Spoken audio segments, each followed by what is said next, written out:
Hi there! Welcome to Cook Local, Eat Local, the podcast where you can find inspiration, tips, and recipes for enjoying more local food and drink. I am David Crowley, your host. Today, we'll be talking about the final CSA vegetable pickup of the season with Jenifer Murray. Jen went back to school for food and wine many years ago to follow her passion. She has catered, done private wine events, and personal chefing through her own business, which is called the Urban Chef Inc. She also teaches food and wine classes at the Cambridge School of Culinary Arts. Hi, Jen. Welcome to Cook Local, Eat Local. Good morning, David. Thank you so much for having me.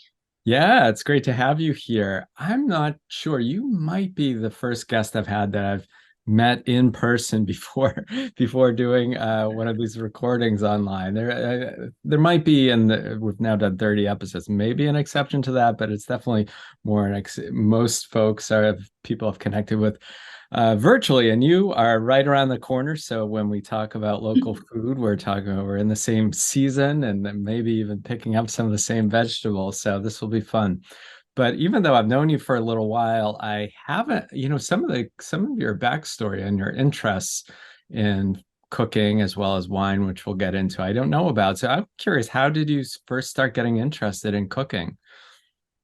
Well, I think my interest stemmed from my grandmother on my mother's side, and certainly my father. I remember baking with my grandmother, and my father always had a passion for good food and wine. We traveled, and as I became a young adult, I continued on with that tradition and traveled, tried to seek out other types of food and certainly wine along the way. And eventually moved to Boston. I was a social worker for many years in Connecticut and in the Boston area, and came across the Cambridge School of Culinary Arts, thought that this may be a good fit, always had a passion for food and wine, and decided to change careers and go to culinary school. Oh, great. Okay. Maybe you told me about the social work background. That's maybe come up in the past, but I didn't recall it. So that's interesting to hear. So sounds like a long time interest in cooking, but then a mid-career switch to actually make it your focus of your work. Okay, nice. Yes. And you are now teaching at Cambridge Culinary Institute. I am, yes. I've Yeah. been there for almost 20 years. Wow. Okay. All right. Great. Well, we'll maybe circle back to some of the things you're cooking up in the classes with your students and stuff in a few minutes. But we do want to dive into our topic of kind of talking about what's fresh and local and ideas for prepping it. And I think I don't know if it sounds like we are maybe in the actual same CSA. Do you pick up near by the Whole Foods area there? Yeah. Okay. So we are in the same. Excellent. But I think you might get slight variation based on preferences to what I got. But I don't know, this was my last pickup of the season. I don't know if you have one more or you're done as well. Oh, I'm done. It's very sad. Yeah, it's sad to see it end. I don't know if you've tried or seen, I do get some local produce through Family Dinner in the off season. So they're actually a guest earlier on an earlier episode of this. So try to keep finding the local food, but there's nothing like getting that delivery, you get in that box from the farm every week or every 2 weeks. So this week there was a lot of it was interesting. We were getting corn, I thought, late into the season, and tomatoes, but this one was definitely pure fall. It was the squash and Brussels sprouts. So speaking of Brussels sprouts, that is one thing I know you want to talk about. Recipes, and we like to talk about recipes. And also, I should have thought to bring the way we got it, because the first time I got it actually on the stock, I had never seen it. I always seen usually prepared Brussels sprouts at a restaurant. So you actually, if you want to tell us about some favorite ways you like to prepare it, any tips for making the most of our fresh Brussels sprouts. Well, in our household, my daughter and I are big fans of keeping it simple for the most part. We cut them in half and pan sear them, cut side down, a little Mm-hmm. bit of olive oil, a little bit of butter towards the end, maybe some good balsamic salt and pepper. That's our traditional way. But thinking about what else we got in the farm share this week, um, thinking about a fall roasted salad, maybe a farro salad. You could quarter the Brussels sprouts, maybe prepare them the same way and add them to some farro, maybe with some roasted squash. You could add pomegranate seeds. You could add some craisins, some goat cheese, a little simple vinaigrette. And that I think would make a great lunch or a side dish. Mm-hmm. So lots of different options. Yeah, Brussels salad, shaved salads are great as well. that sounds delicious. I love the sound of that hearty salad. Definitely sounds like it just shouts out fall, that preparation you describe. And I also like, yeah, salads for a meal, if it's like mostly lettuce, I don't find as satisfying. But when you start using those kind of grains and stuff, definitely, especially Mhm. this time of year, maybe in the summer, but you're looking for something a little more substantial this time of year. And I would imagine you could throw a protein like a chicken or something in that as Of well. course. Nice. Well, that sounds delicious. Now, I did find myself Googling to remind myself because I don't think seen a stock of Brussels sprouts like that for since maybe this time last year. So for folks who tips on how to when you do get that fresh Brussels sprouts, any tips on, are you leaving it on the stock? How are you storing it if you're not using it right away? That kind of thing. I it, honestly, it's still on the stock in my refrigerator, but it's not the best space wise, Right. depending on how much room you have. Yeah. And ultimately, I think it's best to take it off Hmm. and store it in a bag in your vegetable drawer. Yep. If you have room in there, I think that's going to keep the longest. Yep. So if you can do that early on, certainly, but I have yet to get around to Yeah. doing that. And it's still perfectly fine. So they look fresh, they look still Nice. ready to eat. So I Yeah. hope to use them up this weekend. Oh, that sounds good. So it does last for a little while, yeah, which is nice It to does. have a little time. Great. And then I think you had some ideas. So we had squash. Was it a kabocha squash? I don't know if I'm saying it right. Yes, I think kabocha, the Okay, one of Japanese those. pumpkin. Okay. It's all, I've heard that reference before. Okay, great. And those are big. Those are big. I lifted up the bag of our goodies Yes. this week. I was like, why is this so heavy? I forgot we had that squash in there. They definitely come in at a good weight. So what do you like to do with those? It is such a versatile winter squash. Hmm. It's delicious on its own if you wanted to cut it in half and roast it with a little bit of olive oil or butter, incorporate either brown butter, a little bit of maple syrup, salt and pepper, just mashed. Hmm. That is delicious. Or you could cut it into wedges and Hmm. roast them skin on. It's not like a delicata squash where you can eat the skin. It's a little bit tougher. So you're going to want to either serve it with the skin on and then just remove it or not eat it. Uh, or you can remove it before serving it. Yeah. So uh, you can roast it and add it to salads. You can roast it and add it to that farro dish that I was Yeah. talking about. Hmm. Soups are great. Chili.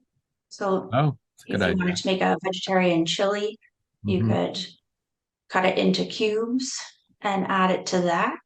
I think there's a lot of good options, but it is quite large and a bit overwhelming at times. What do I Uh, do with this? Yeah, definitely. And how would you, I don't know if you would compare it to any the flavor. I'm trying to remember. Is it, would you say similar to like a butter squash or different? I think it's similar to a butternut, but a little bit sweeter. Yeah, yeah, that makes sense. And how do you go about it? Now you of course culinary training. What's the proper way to cut a big squash like that without losing a finger or two? Very carefully with a sharp knife, preferably. Yeah, there you go. I Yeah. usually cut it down the middle Hmm. and place the cut side down on your cutting board so Yeah. that it's not going to wobble away from you. Right. And then cut it in half again and either cut it into wedges from there, but Hmm. it depends on how you're going to serve it or roast it. Yeah. Keeping those knives sharp is a good tip for, Yes. for a lot of these things, right? Yeah. And how about sweet potatoes? I love sweet potatoes. How do you like to prepare them?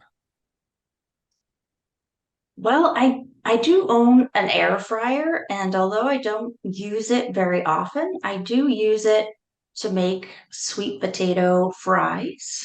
Mhm. So that's one simple way that I'll use it, and it seems to be a crowd pleaser. Yeah. At least three of us in the family will eat Okay. three 3 out of 4 is or good. sweet potato fries. Yeah. Uh, but even recently, we make something called picadillo, which is a Oh, mhm. Cuban meat dish with, Yeah. we use ground chicken in our household, but ground beef traditionally, and it has tomatoes and onions and peppers, olives and raisins, and oftentimes we'll serve it over rice.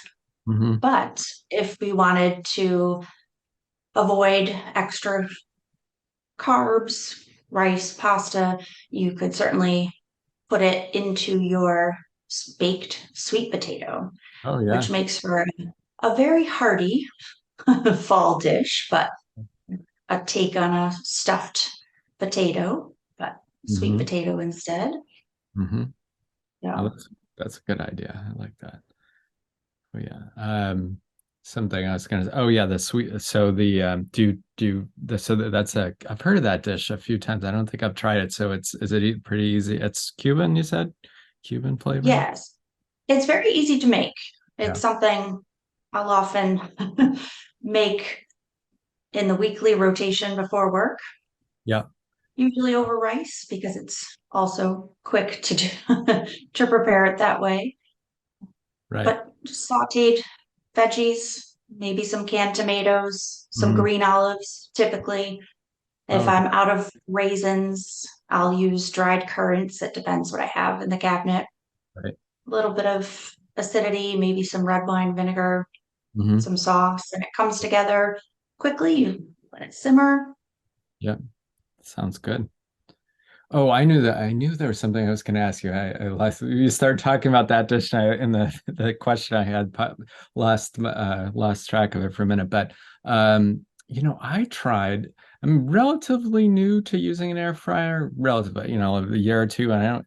There are a couple things I use it for a lot, but then I'm trying to branch out a little, and so I tried doing. They weren't. I cut the sweet potatoes not like fries, but like in cubes, and I was following a recipe, and I found were a little dried out.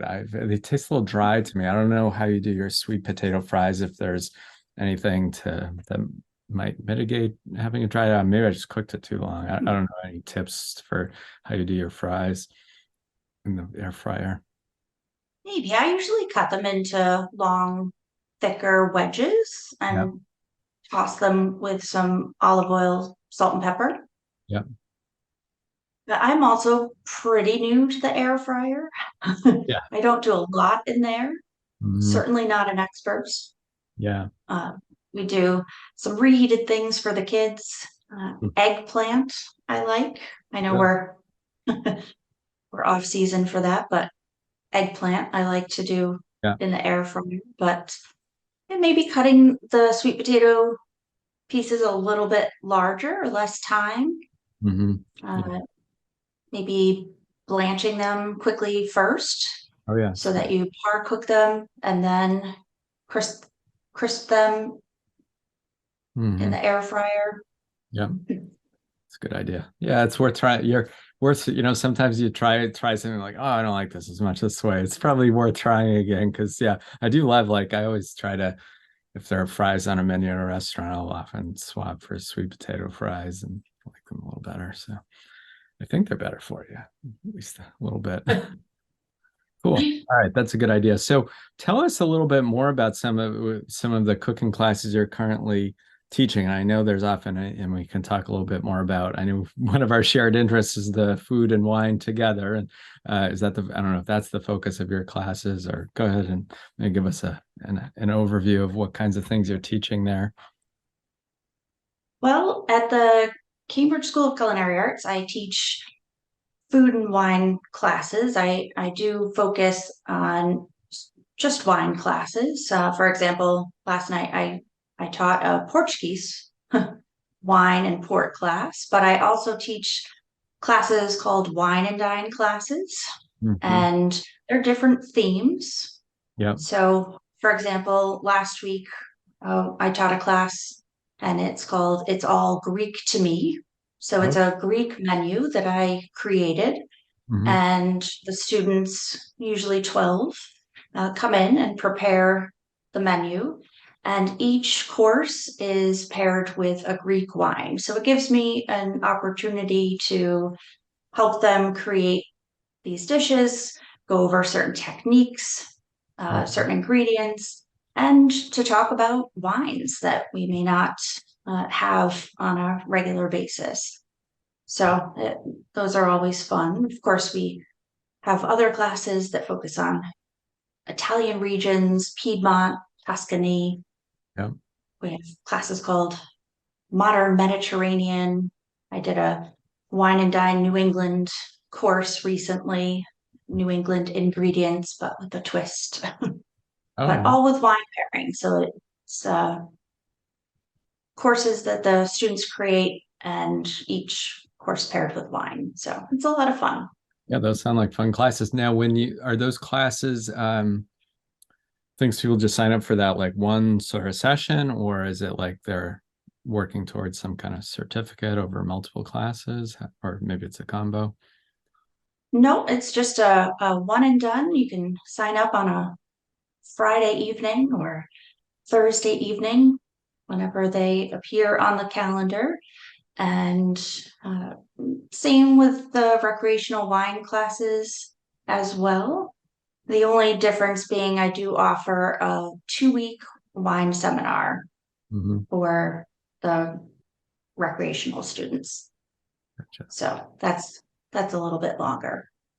Great. Oh, that sounds good. So we can be sure to add a link to where people can find out about those classes and stuff like that. And I assume they're all in person. If somebody's listening and they're not in the area, is there any way they can, without traveling to Cambridge, get a Yeah. taste of what's going on there? Or are there any of these virtual or anything recorded or anything like that?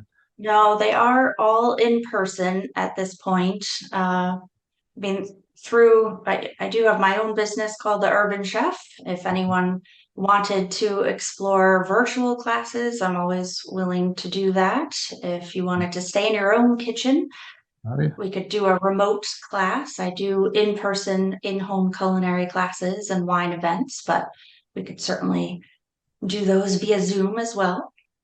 So, Oh, that does sound fun. The those in-home classes. I remember. I know you nicely offered one to our nonprofit for an event, and that was a very popular item for people to win a chance to get that in-home cooking class. I'm sure it's fun going to school, but I guess they can gather a group in their house if they want that kind of experience with you.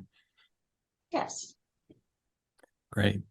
Um, Going back to do any of the I've first, I guess, kind of a two-part question is just if you have any kind of general tips to, trying to incorporate more fresh and seasonal vegetables into your cooking. And I guess my follow-up to that is I don't know if any of the classes that either you teach or that the Cambridge Culinary School in general offer have that kind of a focus or so.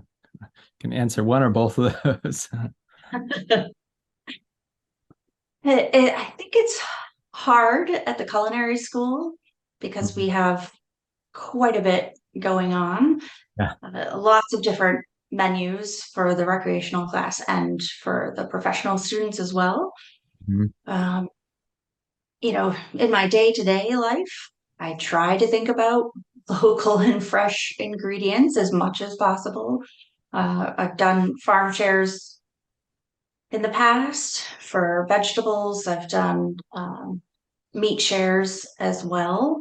And I've also worked through or for the trustees. Oh, okay. They are fantastic to work with and force me to think about creating recipes every time I work with them because you have to work with what's local and Hmm. available at the farm stand, whether it's at Appleton Farms, which is a little far from us, but if Wow. anyone listening is in the area, Hmm. Appleton Farms has some wonderful produce and meat and cheeses that are local available. Uh, and Boston Public Market.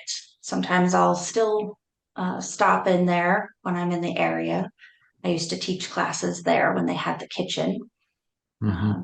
So they still have Sienna Farms and Stillman Farms Oh, okay. in the Nice. market there.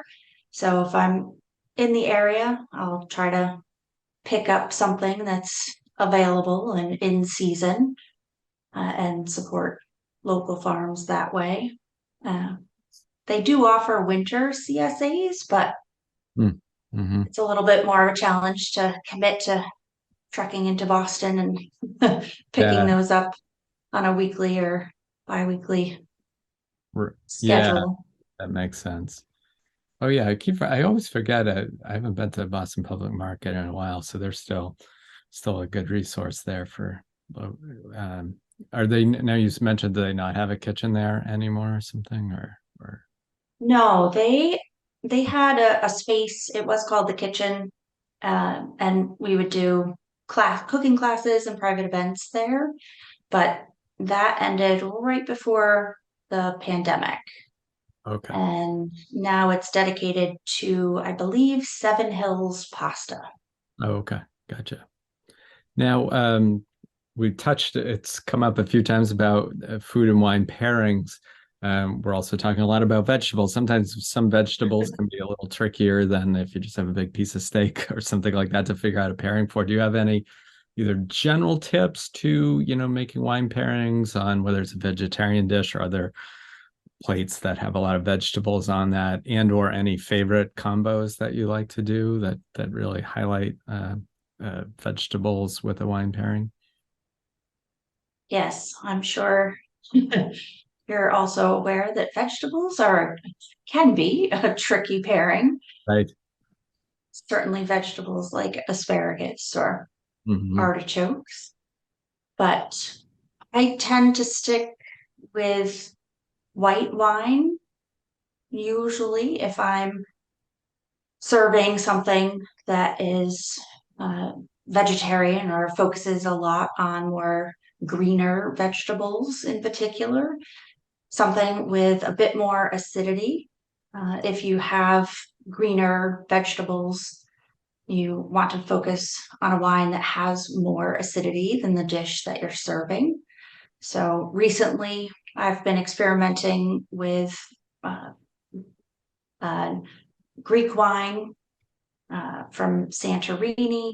I've been experimenting with wines from Portugal, Hmm. the Vinho Verde region, uh, different blends there, or Albarino, even from Spain as well, Asortico going back to Santorini, that are fairly acidic and have some bright citrus notes that can really help to highlight some of the characteristics in whatever it is that you're serving. Of course, it helps if you have maybe a little bit of goat cheese or some sort of shellfish, Oh, something that's a little bit more creamy in hmm. your dish to round out or soften the edges of the acidity in the wine and help to balance that pairing. So That definitely sounds good. lots of options, though. Yeah, and I could Too see many why, sometimes. as you're starting to talk, about those ideas, where you would lean into some of those more old world white wines that are, yeah, have that acidity and uh, probably a little more food Yes. friendly. Yeah.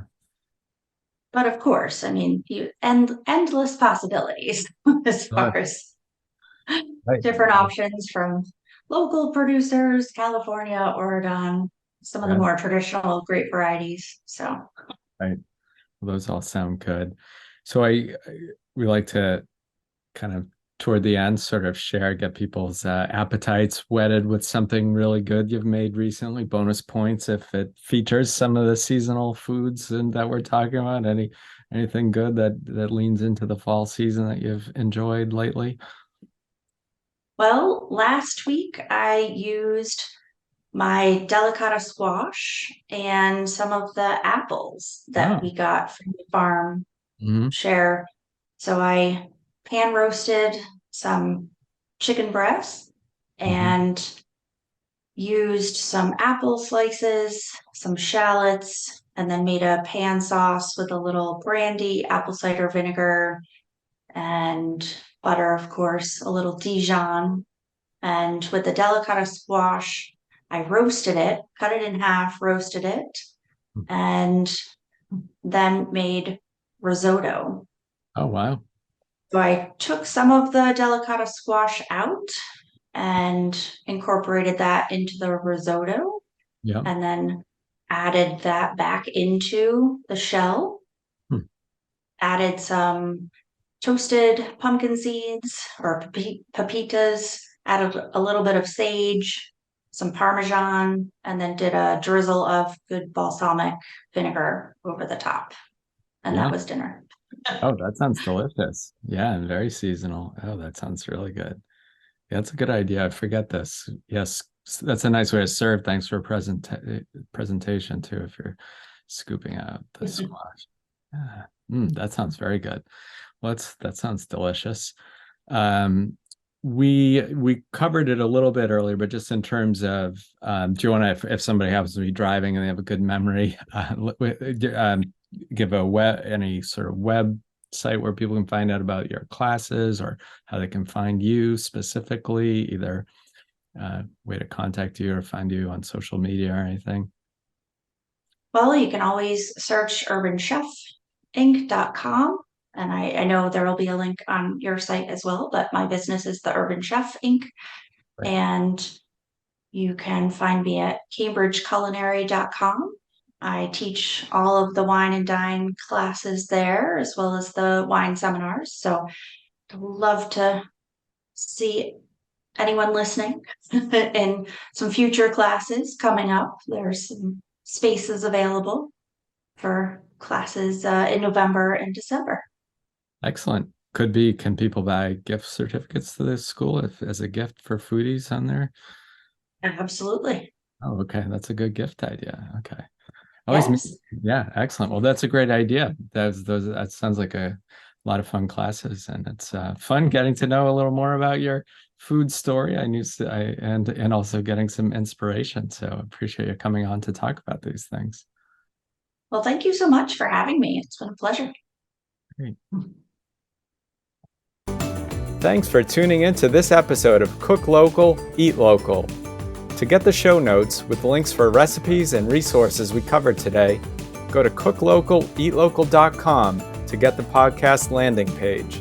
And please be sure to subscribe to Cook Local, Eat Local wherever you get your podcasts. Make it a great day with some tasty local food on your plate.